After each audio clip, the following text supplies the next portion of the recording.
Admiral John Clark stood at the viewport of Earth Defense Station Alpha, his weathered face reflecting in the reinforced glass as he watched the alien ships emerge from hyperspace.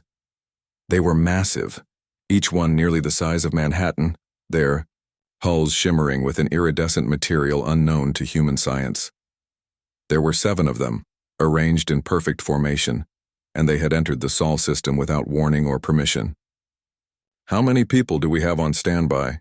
John asked, his voice steady despite the knot forming in his stomach. Lieutenant Susan Taylor consulted her tablet. 8,000 troops ready for immediate deployment, sir. The Mars garrison is on high alert, and we've evacuated all civilian stations beyond the moon's orbit. John nodded. Humanity had only ventured beyond their solar system in the last century.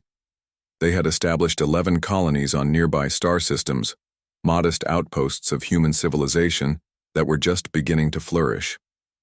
In all that time, they had encountered only simple life forms, nothing like the advanced civilization that had just appeared on their doorstep. "Any response to our communications?" John asked. "None, sir," Susan replied. "They're not hostile yet, but they're not talking either." The comm system chimed. "Admiral, we have an urgent message from Earth Command. Ambassador Lisa Stone is being dispatched to handle first contact. They want you to prepare Phobos Station for a diplomatic meeting." John frowned. "They're sending Lisa? This must be serious."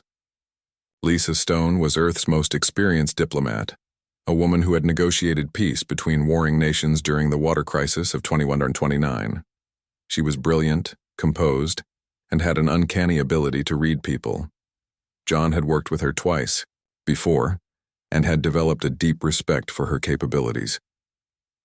12 hours later, John stood beside Lisa in the reception bay of Phobos Station, watching as the alien shuttle docked.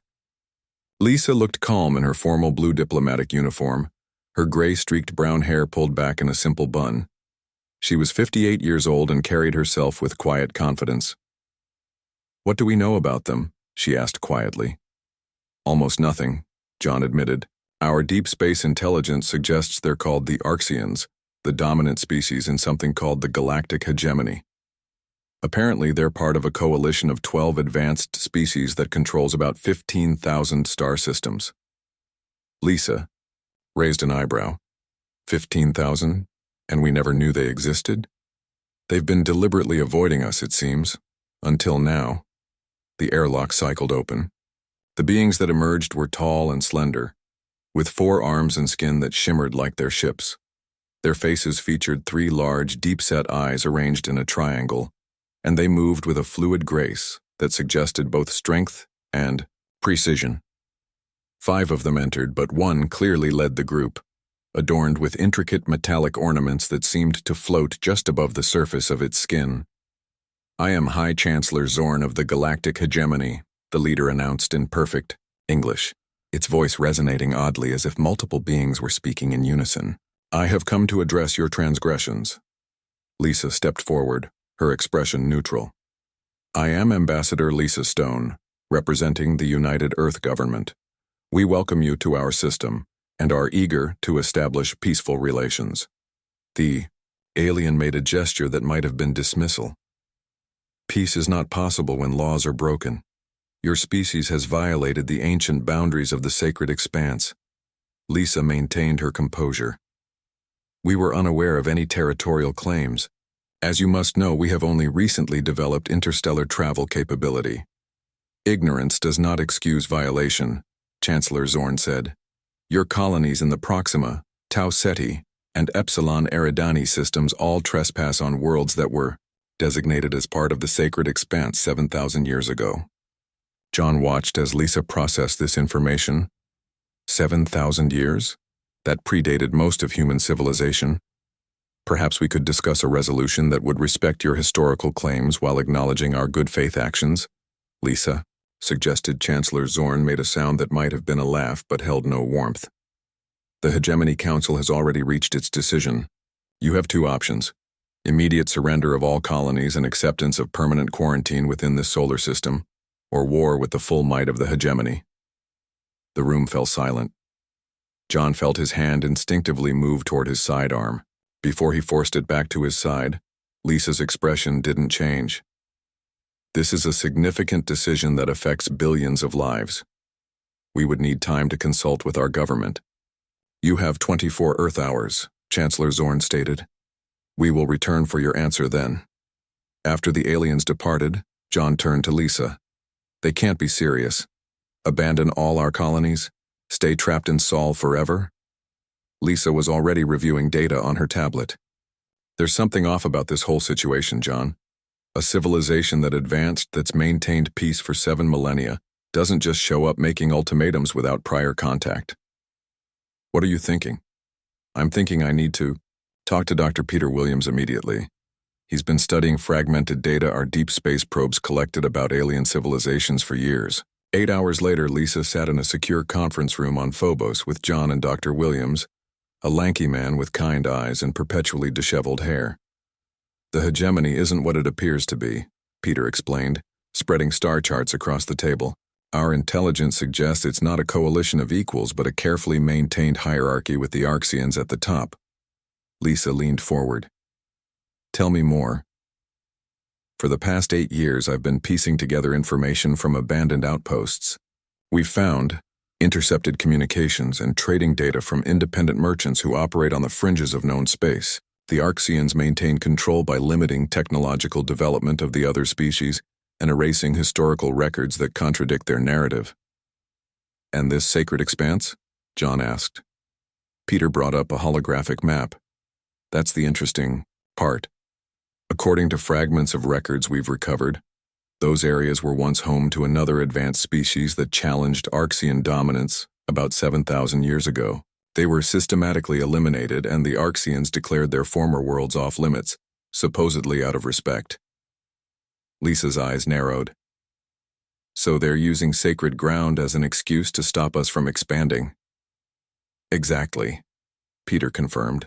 And here's something else interesting. We've detected anomalies in their ship designs, specific weaknesses that don't make engineering sense unless they're vulnerabilities they don't know about or can't fix, John finished. Their society has been stable so long they've become rigid. They haven't faced a real challenge in thousands of years, Peter added.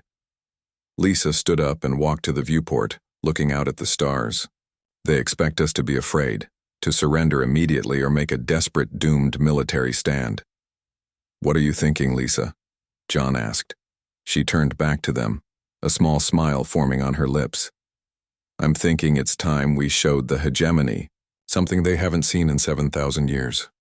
Which is? Peter asked. Innovation, adaptability, and the shocking realization that their intimidation tactics don't work on humans who've done their homework. She picked up her tablet. John, I need secure communications with every intelligence operative we have. Peter, I need every scrap of information you've gathered on hegemony biology, technology, and communication systems. What are you going to tell Earth Command? John asked. Lisa's expression hardened with determination. I'm going to tell them that when the hegemony returns tomorrow expecting our surrender, they're going to get a response they never anticipated. 24 hours passed quickly. Lisa Stone worked through the night with her team, reviewing every piece of intelligence they had gathered about the hegemony. She spoke with President Maria Hoffman 3 times, each conversation longer and more serious than the last. By morning, Earth's military forces were quietly repositioning based on Lisa's recommendations. Admiral John Clark watched the clock tick down to the appointed meeting time. He had known Lisa for 15 years, but he had never seen her so focused, so determined. He wondered what she had planned. Are you sure about this approach? John asked as they walked toward the conference room on Phobos Station. Lisa nodded. Her eyes showed fatigue, but her steps were steady. The hegemony expects us to either surrender or make desperate threats. They don't expect us to have information about them, and they certainly don't expect us to call their bluff. And if it's not a bluff? Lisa paused at the door to the conference room. Then we're in trouble either way, but I don't think the Arxians are as powerful as they want us to believe. No empire lasts 7,000 years without cracks forming. The hegemony delegation arrived precisely on time. This time, Chancellor Zorn was accompanied by a new figure, taller than the others, wearing armor that seemed to shift colors like oil on water. The being had a military bearing that was impossible to miss. "This is Admiral Calvor, Supreme Commander of the Hegemony Defense Force," Chancellor Zorn announced. "He has come to hear your surrender terms and oversee the withdrawal of your colonial forces."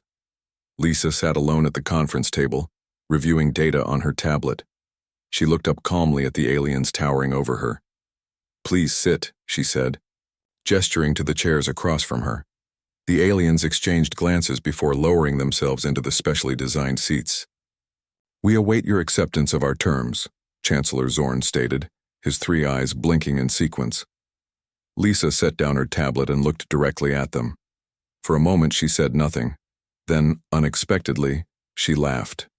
It wasn't nervous laughter, or forced. It was genuine amusement, the kind that comes from seeing something truly ironic. The aliens shifted uncomfortably. This was clearly not the reaction they had anticipated. "Is something amusing, Ambassador?" Admiral Calvor asked. His voice deeper and more resonant than Zorn's. Lisa composed herself. "I apologize. It's just that you've made several significant miscalculations, and I find it rather surprising for a civilization as ancient as yours." She tapped her tablet, and a holographic display activated in the center of the table. It showed detailed schematics of hegemony warships, complete with highlighted sections. "Let me be clear," Lisa said. "We decline your generous offer. Earth will keep its colonies, and we have no intention of accepting quarantine." Admiral Calvor leaned forward. "Then you choose war. Your defenses will not last a day against our fleet. This is madness." Lisa swiped to a new image on the display, this one showing what appeared to be the internal power distribution system of the alien vessels. "Did you know," she asked conversationally, "that human intelligence gatherers have been operating in your space for nearly 50 years? Your security protocols are impressive, but you've never encountered human hackers before." The room grew, very still. Chancellor Zorn's skin changed color slightly, darkening around the edges. "That's impossible," Zorn said, but his voice lacked conviction. "Is it?" Lisa asked. She tapped her tablet again. Now the display showed biological data, cellular structures, genetic sequences, and biochemical pathways. "We've also learned quite a bit about Arxian biology. Fascinating how your species requires trioxygen molecules rather than the dioxygen most life forms use. Makes you extremely efficient in your natural environment, but surprisingly vulnerable to certain compounds that are harmless to humans." Admiral Calvor stood abruptly. "These are lies and fabrications. You cannot have this information." Lisa remained seated, her posture relaxed. "We also know that the so-called sacred expanse isn't sacred at all. Those worlds once belonged to a species called the Taraxi, who challenged Arxian dominance 7,000 years ago and were systematically eliminated as a result." Chancellor Zorn's color shifted dramatically now, pulsing with what might have been anger or fear. "You speak of things you cannot know." "But I do know," Lisa said softly. "I also know about the growing dissatisfaction among the Brel and Novan species within your hegemony, how they've developed technologies in secret that you've forbidden, how they've been looking for an opportunity to break free from Arxian control." She stood now, matching the Admiral's stance. "Most importantly, I know that the hegemony cannot afford a prolonged conflict with us without risking the entire structure you've built. Your authority depends on the appearance of invincibility." Admiral Calvor turned to Chancellor Zorn and spoke in their native language, a series of clicks and hums that sounded agitated. The translator devices remained silent, having been deliberately turned off. Lisa waited patiently. When they finished their private conversation, she spoke again. "Here is our counteroffer. The hegemony will recognize human sovereignty over our existing colonies. In return, we will not immediately share what we know with the other species in your coalition. We will establish proper diplomatic channels, and we will negotiate fair boundaries for future expansion." Chancellor Zorn's color had stabilized, but now it was a deep, dark shade. "You threaten the stability of 15,000 star systems with your demands." "No," Lisa corrected. "You threatened that stability when you came here with ultimatums instead of greetings. We're simply refusing to be your victims." The meeting ended with the hegemony representatives retreating to their shuttle without a formal response. As soon as they left the station, John entered the conference room. "That was quite a performance," he said, sitting beside Lisa. "Do you think they bought it?" Lisa sighed, finally showing some of the strain she'd been under. "They don't know what to think. That's good enough for now. We've created doubt, and doubt will make them cautious." "Was any of that true? Do we really have that much intelligence on them?" Lisa smiled slightly. "Some of it. The parts about their ship designs and biology, Peter's team confirmed those. The rest? Educated guesses based on historical patterns of empire. All empires have resistance movements. All conquerors rewrite history." John shook his head in amazement. "And if they call your bluff and attack anyway?" Lisa's smile faded. "Then, we fight, but not the way they expect us to." She picked up her tablet and showed John a message that had just arrived. "General Frank Miller has already deployed our fleet according to the strategy we developed last night. The colony on Proxima Centauri has been temporarily evacuated. Dr. Samantha Rodriguez has her biological countermeasures ready." She stood and walked to the viewport, looking out at the stars and the distant shapes of the hegemony ships. "The Arxians have spent 7,000 years believing they're untouchable," Lisa said quietly. "That makes them powerful, but it also makes them predictable. They don't adapt because they've never needed to." "And humans?" John asked. Lisa turned back to him, determination in her eyes. "Adaptation is what we do best. Now we wait for their next move." Outside the station, the hegemony ships began to move, forming a new pattern in space. Whatever came next, the game had changed. The ancient empire had expected surrender. Instead, they had found something they had not seen in millennia. A species that refused to be intimidated and somehow knew far too much about their secrets. 3 days passed with no word from the hegemony. On Earth, preparations continued. Military ships moved into defensive positions. Scientists worked around the clock to implement Dr. Samantha Rodriguez's biological countermeasures. And in every human colony, people prepared for the worst while hoping for peace. General Frank Miller stood on the bridge of the Earth Defense Force flagship Guardian, watching the tactical display. He was a tall man with dark skin and keen eyes that missed nothing. As commander of Earth's modest defensive forces, he knew they were outmatched in terms of raw firepower. But Lisa Stone's intelligence had given them something more valuable than weapons: knowledge. "Sir, we're detecting multiple hyperspace signatures approaching Proxima Centauri," his communications officer reported. "The pattern matches hegemony warships," Frank nodded grimly. "So they've made their choice. Alert all ships to implement Stone Protocol." Across the fleet, captains received their orders. Unlike traditional battle formations, the human ships arranged themselves in what appeared to be random, scattered positions. To an outside observer, it might have looked like panic or poor planning. It was neither. Near Proxima Centauri, 5 massive hegemony warships emerged from hyperspace.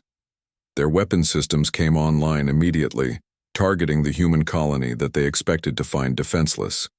Instead, they found an emptied settlement and a seemingly disorganized collection of human vessels. Admiral Calvor commanded the lead hegemony ship. "Begin the bombardment," he ordered.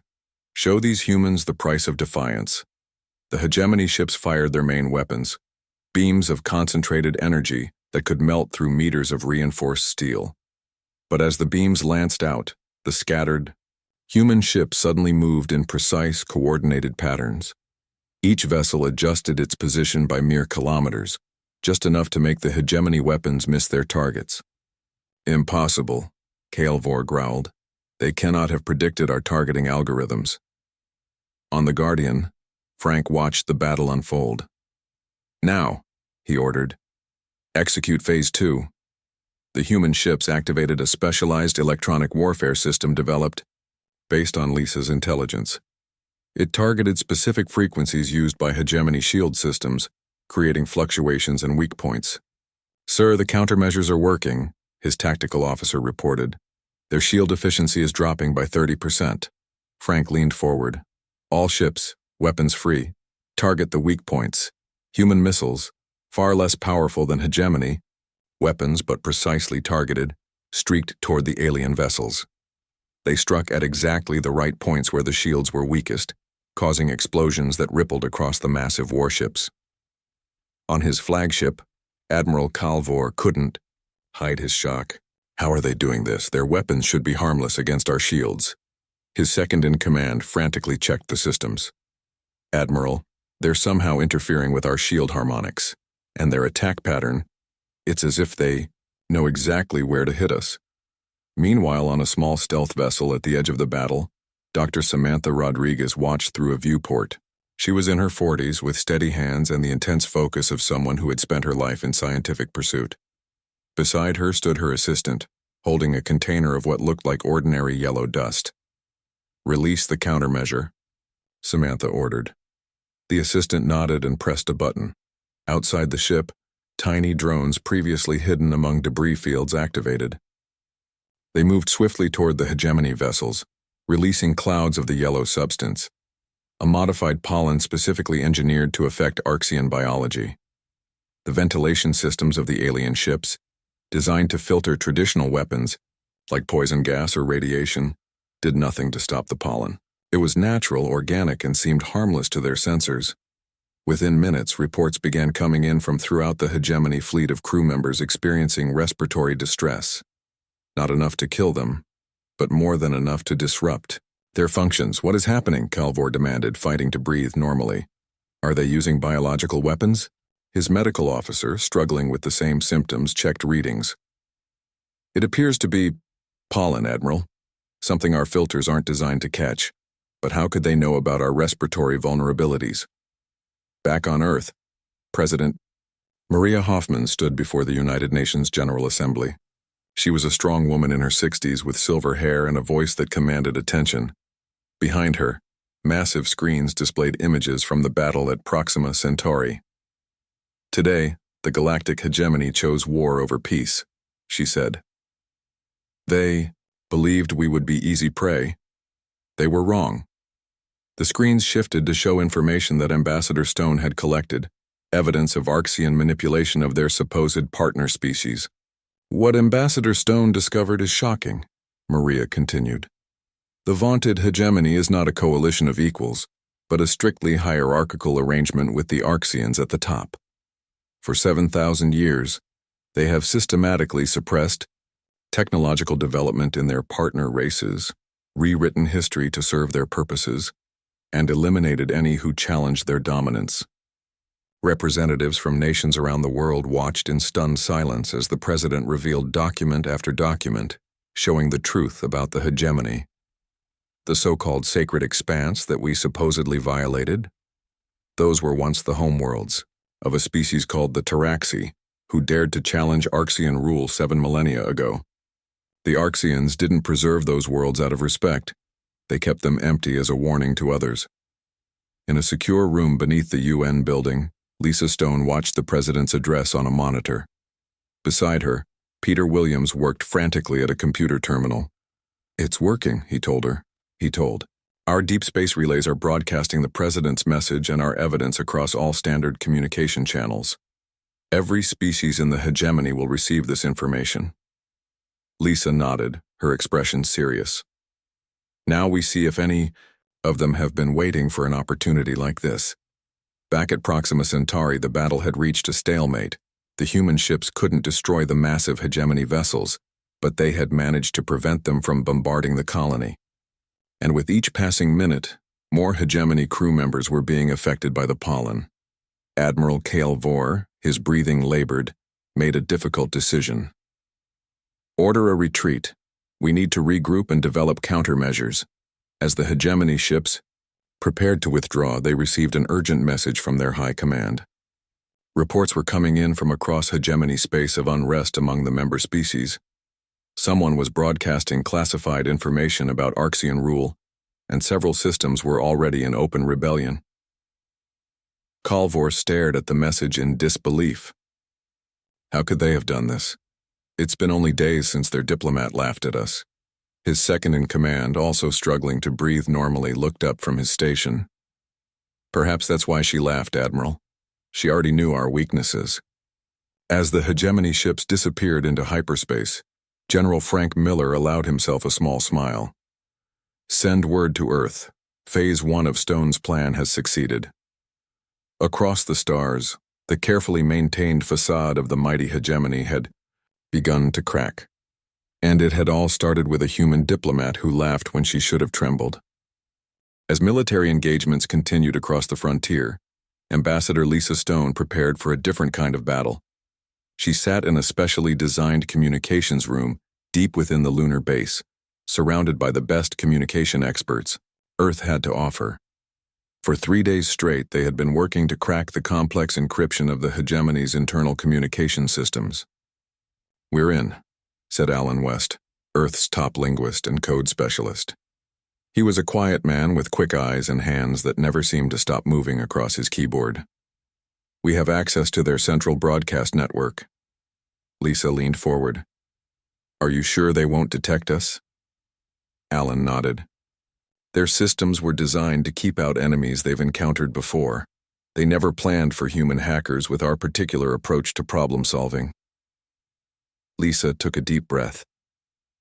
This was the most daring part of her plan. Military resistance could only hold off the hegemony temporarily. To truly change the balance of power, they needed to break the Arxians' control from within.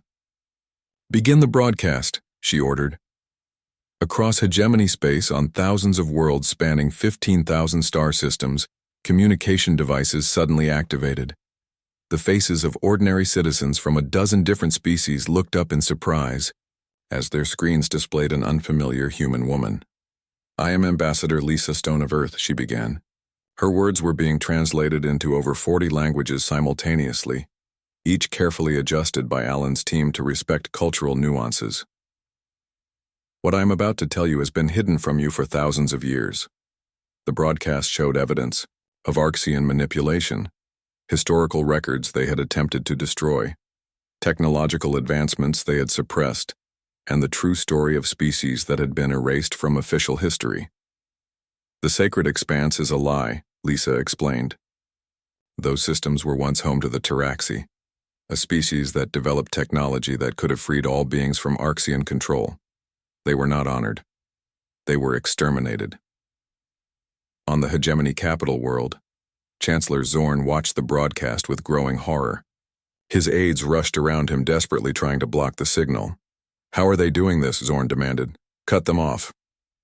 "We can't," his chief technician admitted.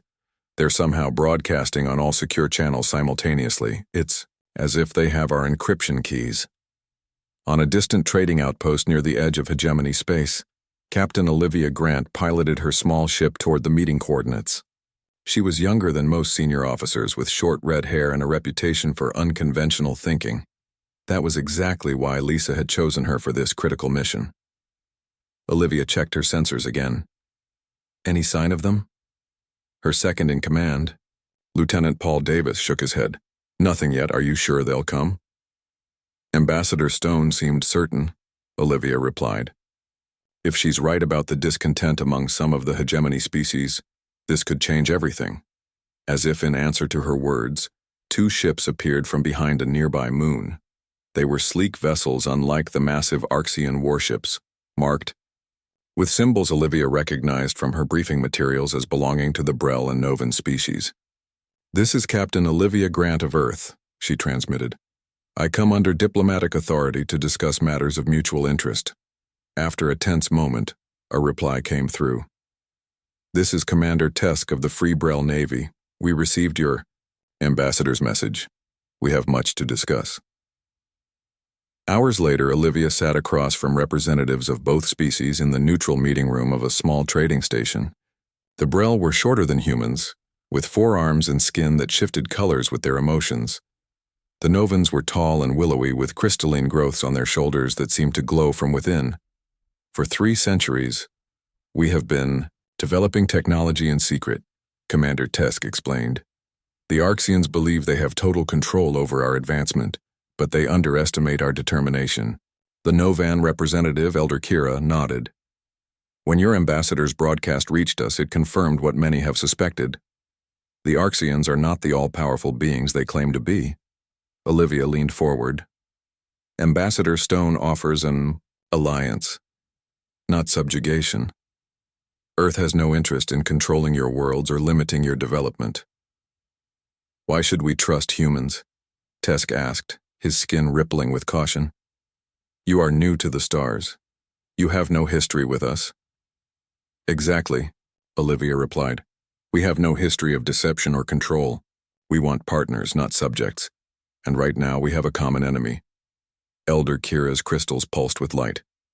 The Arxians have ruled through fear for 7,000 years. But their power depends on the belief that they cannot be challenged. And that belief, Olivia said, is already breaking down.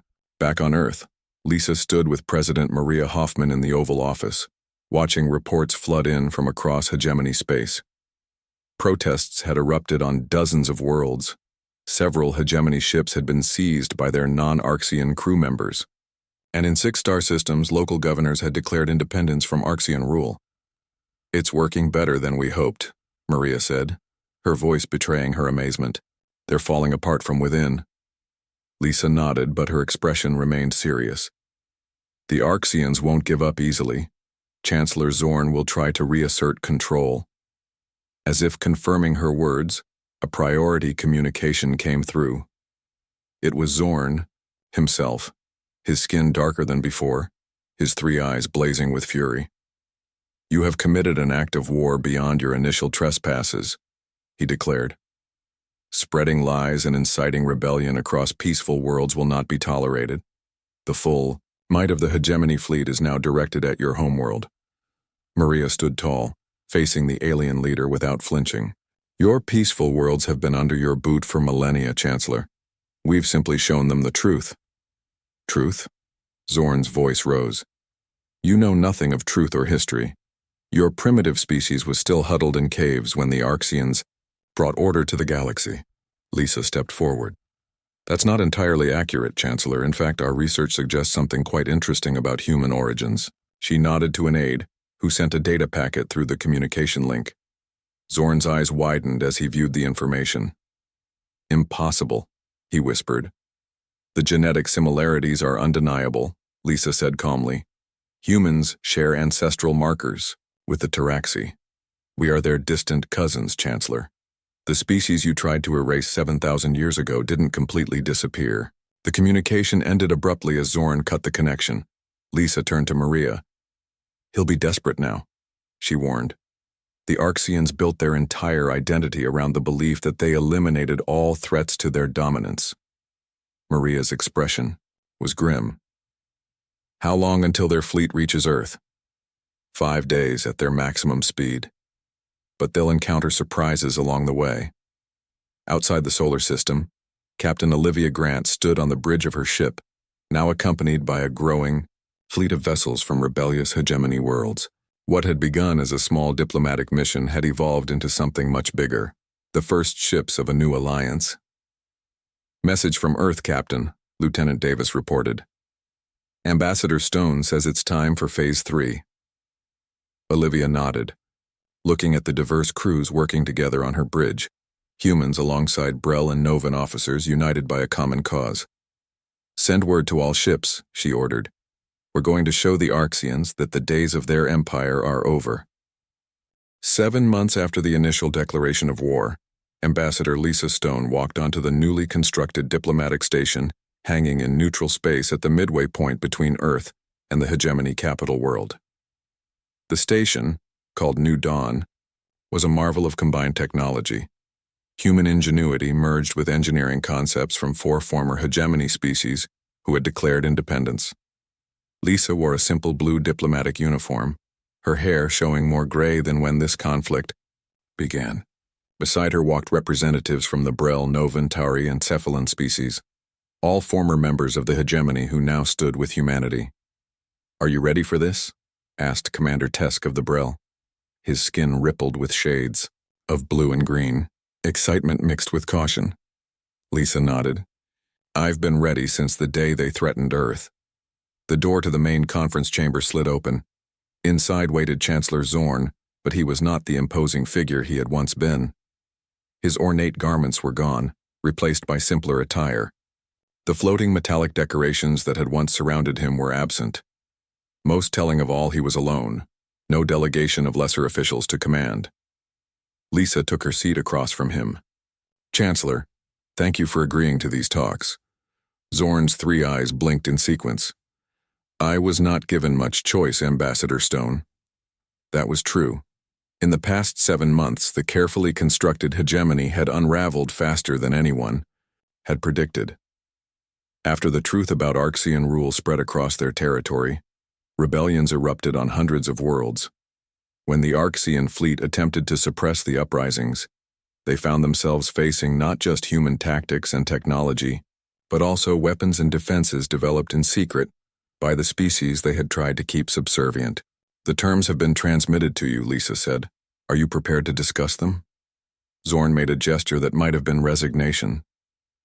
"The terms are not what I expected. Not what you would demand if our positions were reversed," Lisa acknowledged. "We're not seeking to destroy the Arxians or take your worlds. We want a new beginning."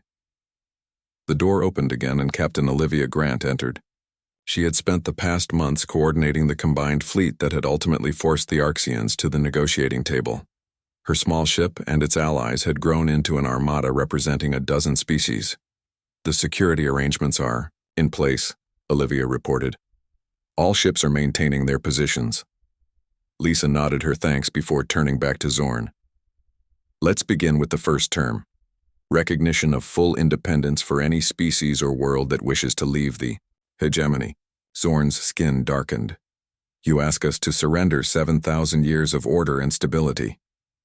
"Order built on lies," Elder Kira of the Novans said, her crystal growths pulsing with light. "Stability maintained through suppression." "The hegemony can continue to exist," Lisa explained, "but as a true alliance of equals, not an empire disguised as a coalition." They spent hours going through the terms. The Arxians would retain their homeworlds and core systems. They would keep their fleet, but at reduced strength. Historical records would be restored, technological restrictions lifted, and a new interstellar governing body would be formed with equal representation from all species. Finally, they reached the last item, the one Lisa had saved until the end. "The sacred expanse," she said. "Those worlds will be open for settlement again, with priority given to human colonists due to our genetic connection to the original inhabitants." Zorn stared at her. "You truly believe you are descendants of the Taraxi?" Lisa slid a data tablet across to him. "The evidence is conclusive. Sometime in Earth's ancient past, a small group of Taraxi survivors must have fled to our world. They interbred with early humans. Their technological knowledge was lost, but their DNA remains in us."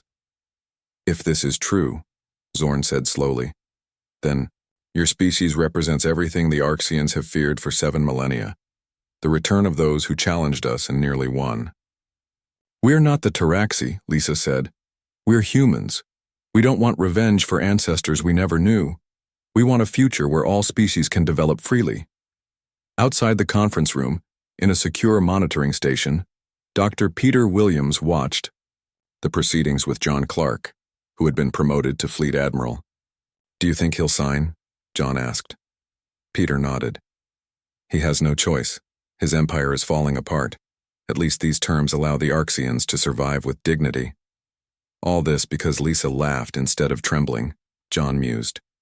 Peter smiled. "Slightly. That laugh changed everything. It shattered their certainty. For 7,000 years, the Arxians relied on fear. When Lisa wasn't afraid, their whole strategy collapsed." Back in the conference room, Chancellor Zorn finally placed his hand on the agreement tablet, confirming his acceptance of the terms. "The Arxian hegemony agrees to these conditions," he said formally. "The state of war between our peoples is ended." Lisa did the same, feeling the weight of history in that simple gesture. "The United Earth Government and its allies accept your agreement. May this be the beginning of a more honest relationship between our peoples." As the others added their confirmations to the treaty, Lisa thought back to that first meeting on Phobos Station. How differently things might have gone if she had not spent those years studying every scrap of information about the wider galaxy, if she had not recognized the inconsistencies in the hegemony story, if she had reacted with fear instead of seeing an opportunity. 3 days later, Lisa stood at a viewport on New Dawn Station, watching ships from 24 species move peacefully through the surrounding space. Some were helping construct the permanent headquarters for the new interstellar cooperative that would replace the hegemony. Others were trading vessels, already establishing new routes between formerly isolated worlds. Admiral John Clark joined her at the window. "The President wants you to lead the human delegation to the Cooperative Council," he said. "Seems fitting since you're the reason it exists." Lisa smiled. "I didn't do it alone. We all played our parts." "True," John agreed. "But it all started with you laughing in the face of what should have been overwhelming power." "It wasn't bravado," Lisa said, watching an Arxian ship peacefully pass a human vessel. "I laughed because I realized they had no idea who they were dealing with. They expected us to be primitive and afraid. They thought 7,000 years of history made them invincible. What they didn't understand," John said, "is that adaptation is humanity's greatest strength. We change, we learn, we find new ways forward." Lisa nodded. "The 7,000-year peace was built on control and lies. This new peace will be built on something stronger: truth, respect, and the remarkable adaptability that defines the human spirit." Outside the viewport, ships of all shapes and designs moved through space, former enemies now working together. And among them were the small human vessels, newcomers to the galactic stage who had changed everything not through superior firepower or ancient wisdom, but through understanding, innovation, and the courage to laugh when others expected fear.